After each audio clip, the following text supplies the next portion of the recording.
मंच पर विराजमान उत्तर प्रदेश के राज्यपाल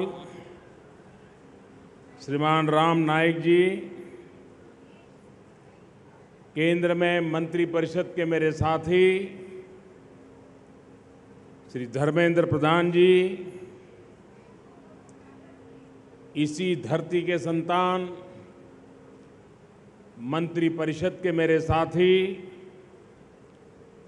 श्री मनोज सिन्हा जी, डॉक्टर महेंद्र नाथ पांडे जी,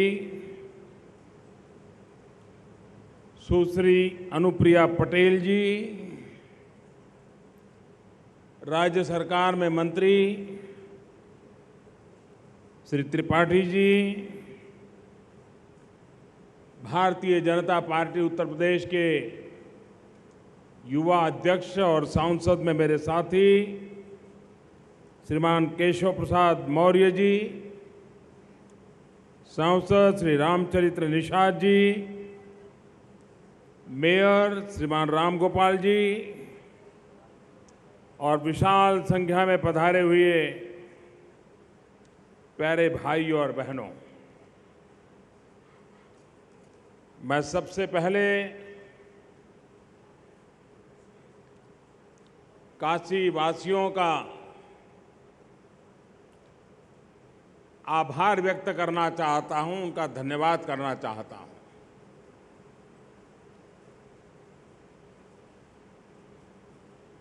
जब मैंने टीवी पर देखा, अखबारों में पढ़ा, कुछ यहाँ के स्थानीय नागरिकों ने मुझे फोन करके बताया कि हम काशी वालों ने छोटी दिवाली मना ली।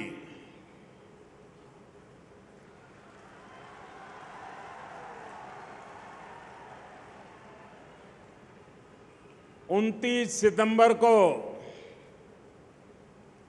जब देश की सेना ने पराक्रम किया तो पूरा काशी झूम उठा था। काशी वासियों ने देश के सुरक्षा बलों का जो गौरव गान किया, मां गंगा की आरती को जिस प्रकार से समर्पित किया, यहां के सांसद के नाते आपके द्वारा सेना का इतना सम्मान हो, गौरव हो, तो मेरी खुशियों का कोई पार नहीं रहता। ये आपने जो छोटी दिवाली मनाई थी, उसके लिए मैं आपका हृदय से आभार व्यक्त करता हूं। कई वर्षों के बाद 125 करोड़ देशवासी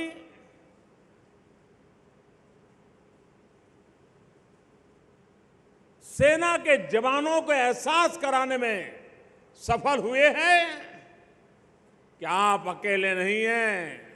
125 करोड़ का देश आपके पीछे खड़ा है।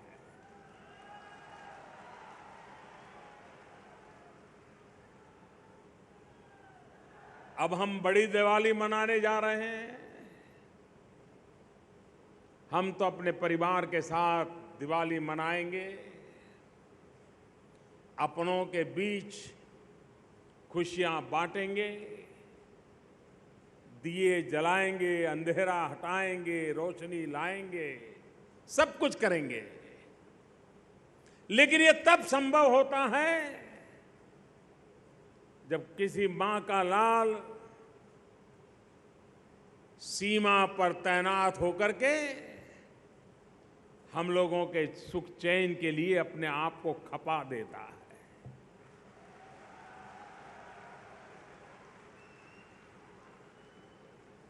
और इसलिए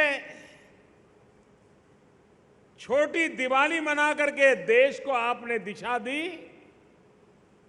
मैं काशी वासियों से, मैं उत्तर प्रदेश के नागरिकों से मैं हिंदुस्तान भर के नागरिकों को काशी की धरती से आह्वान करता हूं, इस दिवाली में हम अपनों को जिस प्रकार से शुभकामनाएं देते हैं, हम भी हमारे सेना के जवानों को, हमारे सुरक्षा बलों को दीपावली का संदेश भेज करके उनके प्रति हमारे लगाव का एहसास कराना चाहिए।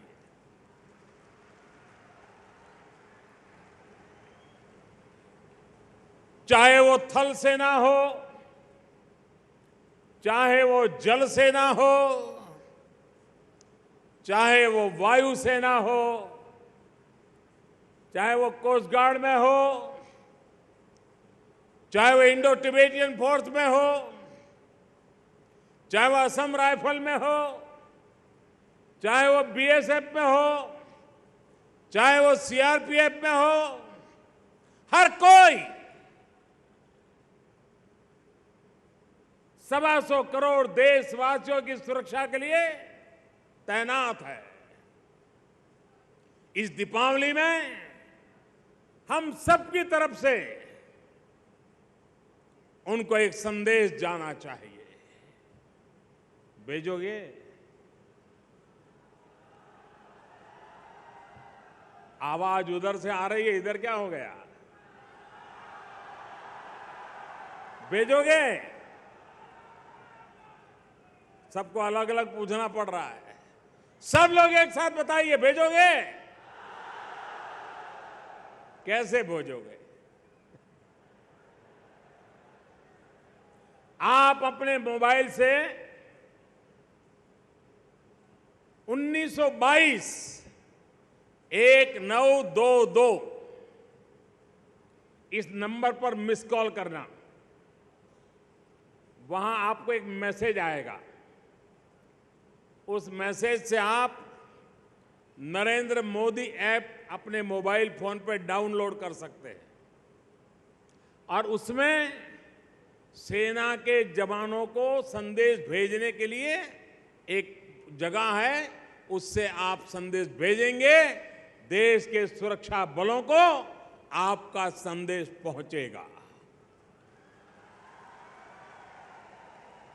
तो 1922 नंबर याद रहेगा? आपको याद रहेगा? कुछ लोगों ने तो कर भी दिया होगा। देश के सुरक्षा बलों को हर पल लगना चाहिए कि हमारी जवानी हम देश के लिए लगा रहे हैं। देशवासियों को हमारे लिए कितना गौरव है, कितना अभिमान है, ये प्रतिपल अनुभव होना चाहिए। सिर्फ बम, बंदूक और गोलियों की आवाज के दरमियान हो, ये काफी नहीं है।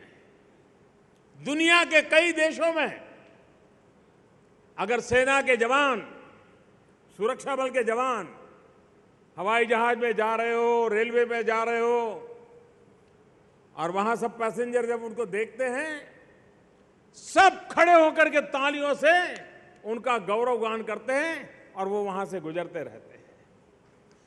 ये सामान्य स्वभाव बना हुआ है। हमारे देश में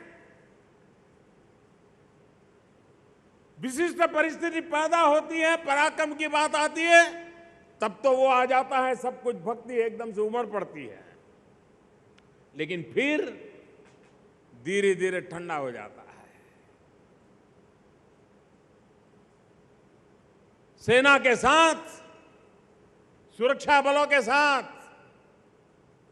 एक आत्मीय, एक गौरवपूर्ण, एक सम्मानजनक नाता जोड़ने का कल्चर हर हमेश बना रहना चाहिए। विशिष्ट अवसरों पर बना रहे, ये काफी नहीं है। और इसलिए मैंने इस बार खास सेना के जवानों को दिवाली का संदेश भेजा है और देशवासियों को भी कहा है कि आप भी मेरे साथ इस संदेश में जुड़िए। भाइयों बहनों, आज मैं सबसे पहले इन सारे मंत्रियों का, उनके मंत्रालयों का आभार व्यक्त करता हूं, क्योंकि मेरे जैसे एक सांसद के क्षेत्र में आपने इतनी सारी योजनाएं लागू की और मेरे यहाँ के मतदाताओं की सुविधाओं के लिए आपने इतना बढ़िया बढ़िया काम किया, तो मैं पहले आपका आभार व्यक्त करता हूं। मैं रेलवे विभाग के अधिकारियों का अभिनंदन करना चाहता हूं कि आपने मेरे स्वभाव को भली भांति समझ करके प्रकल्प को समय से पहले पूरा कर दिया। वरना सरकारें ऐसी होती है कि शिलान्यास एक सरकार करती है, उद्घाटन दूसरी या तीसरी सरकार के नसीब में आता है। सरकारें आती हैं, जाती हैं, बदल जाती हैं, लेकिन वो पत्थर वहीं पड़ा रहता है। ये ऐसी सरकार है जो शिलान्यास भी हम ही करते हैं और उद्घाटन भी हम ही करना चाहते हैं। योजनाएं समय सीमा में होनी चाहिए, निर्धारित बजट में होनी चाहिए। हो सके तो समय भी बचना चाहिए, धन भी बचना चाहिए और काम उत्तम होना चाहिए। ये कल्चर विकसित करने का प्रयास दिल्ली में जो आपने सरकार बिठाई है वो कोशिश कर रही है, और मैं आपको विश्वास दिलाता हूं कि हर क्षेत्र में होने वाला है। आपने देखा होगा यहां जितने मंत्री हमारे बोले, जितनी आपको कार्यक्रम की योजनाएं बताई, उसके साथ साथ समय भी बताया, क्योंकि मेरा एक आग्रह रहता है, मैं कार्यक्रम में या कोई फाइल पर साइन करता हूं, पूछता हूं जरा पहले ये बताओ पूरा कब करोगे। योजनाएं सिर्फ अखबारों में छपने के लिए नहीं होती हैं, सिर्फ अखबारों में वाहवाही के लिए नहीं होती हैं। योजनाएं जन सामान्य के जीवन में बदलाव लाएं, इसको कार्यान्वित करने के लिए होती है। और इस सरकार का आग्रह है कि हम जो योजनाएं लाएंगे लागू करके रहेंगे।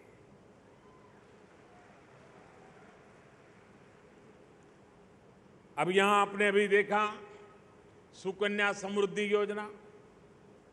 अब जिस दिन योजना हमने घोषित की होगी अखबार में भी आ गया। कुछ लोगों ने जाना, कुछ लोगों ने नहीं जाना, बात पूरी हो गई। हम ऐसा नहीं कर रहे, हम पीछे लगे रहते हैं। बताओ भाई, सभी बच्चियों को लाभ पहुंच रहा है कि नहीं पहुंच रहा है? पीछे लगे हो कि नहीं लग रहे हो? देख कर रहे हैं लोग।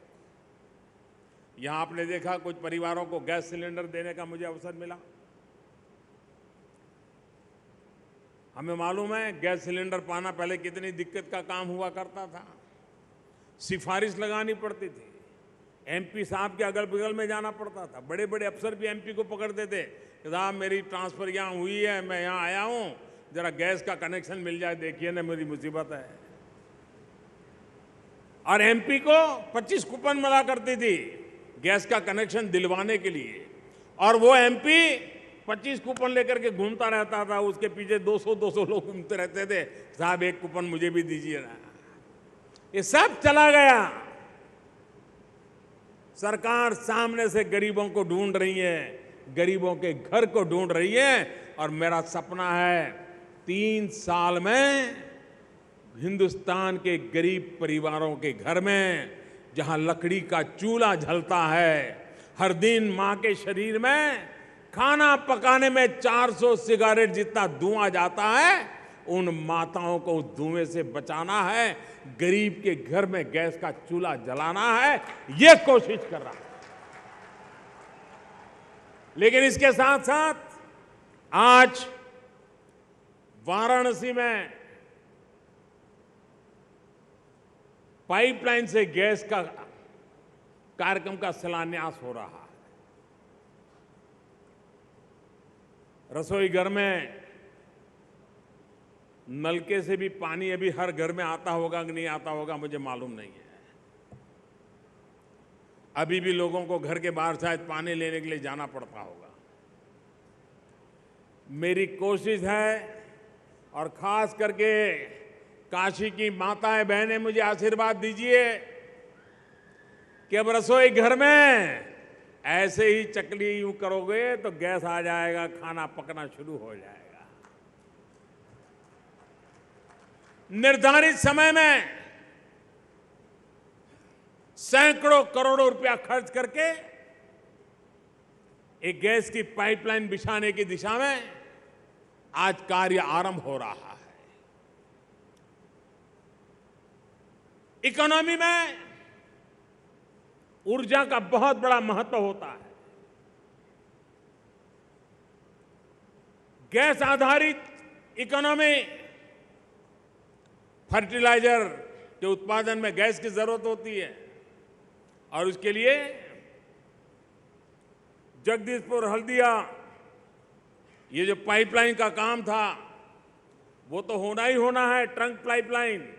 लेकिन उसके साथ हमने देश में 7 शहर, विशेष करके पूर्वी हिंदुस्तान के वाराणसी, रांची, पटना, जमशेदपुर, कटक, भुवनेश्वर, कोलकाता, इन शहरों में पाइपलाइन से गैस देने का हमने तय किया है। उसके तहत आज मेरे संसदीय क्षेत्र के परिवारों के घरों में पाइपलाइन से गैस पहुंचाने की दिशा में काम हो रहा है। इसके कारण यातायात में भी जहां आप पेट्रोल डीजल से गाड़ियां चलाते हैं, अब सीएनजी से गाड़ी चला पाएंगे। पेट्रोल डीजल से सीएनजी सस्ता भी पड़ता है, एनवायरनमेंट को भी फायदा करता है। यहां करीब 20 लाख व्हीकल जो है उसको इसका फायदा मिलेगा जब सीएनजी के स्टेशन लग जाएंगे। और इन सारे क्षेत्र में बहुत बड़ी मात्रा में जो व्हीकल हैं इन 7 शहरों में, एनवायरनमेंट को बहुत बड़ा लाभ होगा। देश को विदेशों से जो पेट्रोलियम लाना पड़ता है उसमें भी आर्थिक रूप से देश की बचत होगी। तो एक ऐसी योजना जो जन सुविधा को भी उपयोगी है, जो भावी पीढ़ी के भविष्य के लिए भी पर्यावरण की रक्षा करने वाली योजना है। और ये मेरा साफ मत रहा है कि हम सोचें कि भारत का कोई इलाका आगे बढ़ जाए तो देश आगे बढ़ जाएगा, ये संभव नहीं है। देश तभी आगे बढ़ेगा हिंदुस्तान के हर कोने में विकास हो, विशेषकर हिंदुस्तान के पूर्वी इलाके में विकास हो। चाहे वो पूर्वी उत्तर प्रदेश हो, चाहे बिहार हो, बंगाल हो, झारखंड हो, उड़ीसा हो, नॉर्थ ईस्ट के प्रदेश हो, असम हो, ये सारा क्षेत्र आर्थिक गतिविधि का केंद्र बनाना है तो हमें इस प्रकार की सुविधाओं से जोड़ना होगा। पिछले दिनों आपने देखा होगा काशी की संगीत की दुनिया को हेरिटेज में स्थान मिला था। वो काशी के लिए गौरव का विषय था। ये सर्व विद्या का केंद्र है। संगीत की दुनिया में काशी ने देश और दुनिया को बहुत कुछ दिया है। उस विरासत को हेरिटेज के रूप में दुनिया के अंदर स्थान मिला।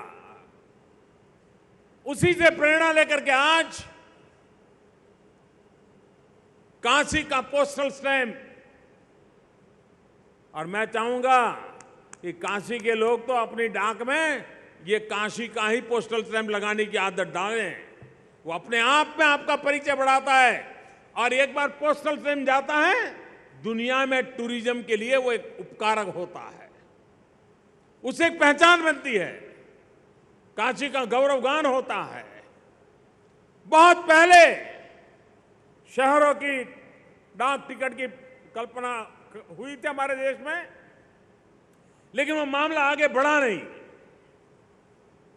हमने काशी को इस काम के लिए चुना, फिर से एक बार शुरुआत हुई है और इसके कारण हमारे इन पुरातन शहर की एक पहचान नए तरीके से दुनिया के सामने पहुंचाने में एक उपकारक काम होगा। आज यहां किसानों के लिए भी एक बहुत बड़ा महत्वपूर्ण राजा तालाब का प्रोजेक्ट, उसका शिलान्यास हुआ है।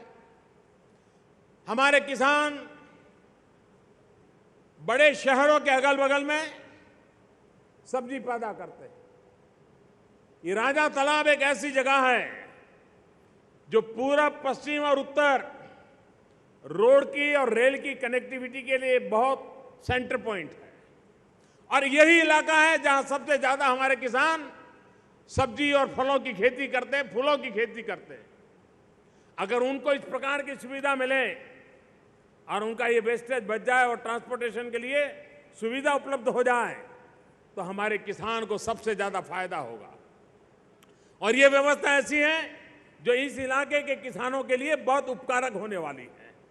वो अपनी मर्जी से, अपने इच्छा से दाम जो मिलेगा तब माल बेच सकता है, तब तक अपना माल सुरक्षित रख सकता है।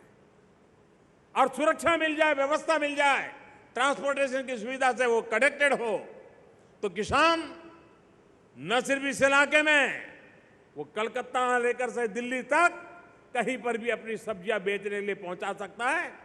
और यहां की फूल गोभी वगैरह तो बड़ी प्रसिद्ध है, यहां की चीजें बड़ी स्वादिष्ट है, मां गंगा के आशीर्वाद है यहां की कृषि उत्पादन पर, उसका एक अनोखा टेस्ट भी है। तो इसके कारण एक बाजार में उसकी एक पहचान बनेगी। आज हमारे मनोज सिन्हा जी ने काशी को एक और गौरव दिया। डाक विभाग हमारे देश की बहुत पुरातन व्यवस्था है, और डाकिया, जब तक ये टेक्नोलॉजी नहीं आई थी, डाकिया हर घर में इंतजार का कारण हुआ करता था। डाक आए ना आए, लेकिन हर परिवार बाहर झोंकता था, डाकिया आके गया तो नहीं ना। अगर बेटा बाहर रहता है तो हर दिन वो डाकिये को याद करती है। डाक की अपनी एक महत्व है, नए स्वरूप में अब डाक का रूप बदल चुका है। हम डाक को बैंकिंग सेक्टर में कन्वर्ट कर रहे हैं। पोस्ट ऑफिस बैंकिंग सुविधाएं उपलब्ध कराएगी। देश में आज जितनी बैंक की ब्रांच है, उतनी ही अकेली पोस्ट की ब्रांचेज है, 1.5 लाख से ज्यादा। वे सब बैंकिंग का काम करेंगी। और जब एक नया जोन बनता है, तो यहां की सुविधाओं पर एक विशेष निगरानी बनती है, एफिशिएंसी आती है, परिणाम मिलता है। और वो काम करने के लिए एक क्षेत्रीय व्यवस्था काशी के आसपास के जिलों को जोड़ करके बनी है। ये नया जोन निर्माण किया गया है। आने वाले दिनों में, अब आजकल ई कॉमर्स का मामला बहुत बढ़ रहा है। लोग ऑनलाइन अपनी चीजें खरीदते हैं, लेकिन डिलीवरी के लिए वो एक वक्त दूर नहीं होगा जब पोस्ट ऑफिस डिलीवरी के बहुत बड़े केंद्र बन जाएंगे। आज मनरेगा के पैसे देने हो, स्कॉलरशिप के पैसे देने हो, पेंशन के पैसे देने हो, बैंकों की ब्रांचेज कम है। ये सुविधा बढ़ने के कारण जो बुजुर्ग लोग हैं, विद्यार्थी हैं, विडोज हैं, उनको बैंक से, डाक और बैंक जुड़ने के कारण ये सुविधाएं सरलता से उपलब्ध होगी। ये पेमेंट बैंक होने के कारण व्यापारी आलम को भी अपना कारोबार चलाने के लिए, छोटे छोटे व्यापारियों के लिए एक नई सुविधा उपलब्ध होगी। तो इस काम को भी आज आपके सामने प्रस्तुत किया है।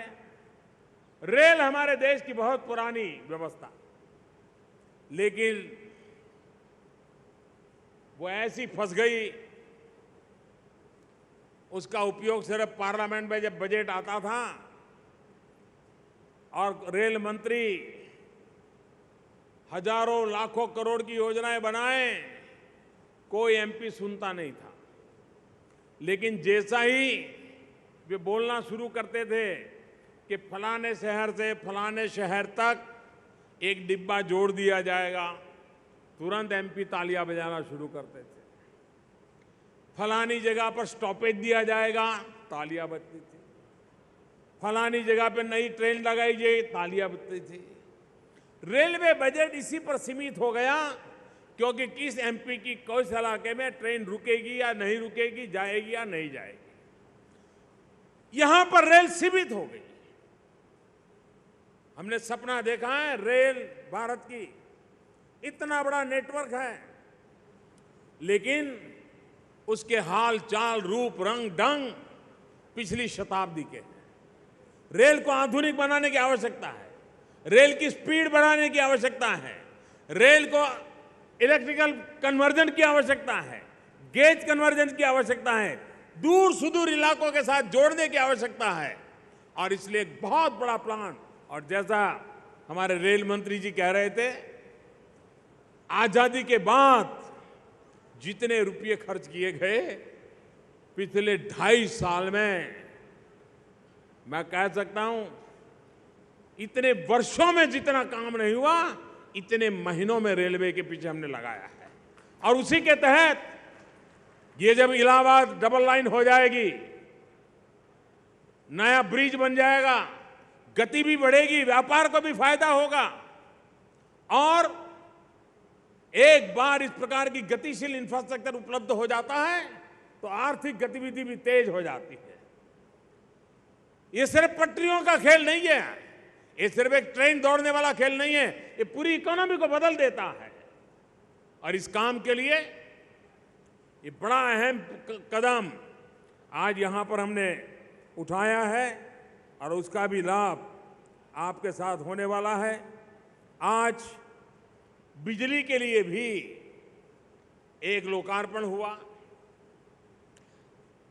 बिजली होती तो है, लेकिन ज्यादा लोगों को पता नहीं होता है कि बिजली के कारखाने में बिजली बनने से बिजली मिलती नहीं है। बिजली कारखाना भी लग गया, तार भी लग गए तो बिजली आती, ऐसा नहीं है। जैसे पानी के बहाव को पहुंचाने के लिए डैम की जरूरत पड़ती है या ट्यूबवेल किया तो पानी को ऊपर ले जाकर के टंकी में भरने के बाद पानी पहुंचता है, वैसे ऊर्जा को भी, बिजली को भी इस प्रकार के सब स्टेशन की जरूरत पड़ती है, जिससे बिजली को आगे पहुंचाने के लिए धक्का लगता है। ये बड़ा खर्चीला काम होता है, लेकिन अगर सब स्टेशन की व्यवस्था न हो तो बिजली आती है, जाती है, कभी टीवी जल जाते हैं, कभी मोटर जल जाती है, कभी एसी जल जाता है, फ्लक्चुएशन होता है, स्टेबिलिटी नहीं आती, क्वालिटी पावर नहीं मिलता है। इसके लिए इंफ्रास्ट्रक्चर की आवश्यकता होती है। लेकिन ज्यादातर सरकारों को इस प्रकार के खर्च करने से डर लगता है। उनको लगता है ठीक है, लोग चला लेंगे, बिजली आई नहीं आई वो थोड़े दिन चलाते रहे। नहीं, क्वालिटी बिजली होती है तो आर्थिक विकास का बहुत बड़ा सरल रास्ता हो जाता है। उद्योगकार भी पैसे तब लगाते हैं जब क्वालिटी बिजली मिलती है, आती है, जाती है, पूछते हैं, करते हैं, रहते हैं, हुआ नहीं हुआ तो कभी विकास नहीं होता है। ये जो पावर के सबस्टेशन डाले गए आज, जिसका उद्घाटन हुआ है, वो क्वालिटी पावर की एक गारंटी देते हैं। एक प्रकार से आज इसी एक समारोह में करीब करीब 5,000 करोड़ रुपया का काम काशी की धरती को अर्पित हो रहा है।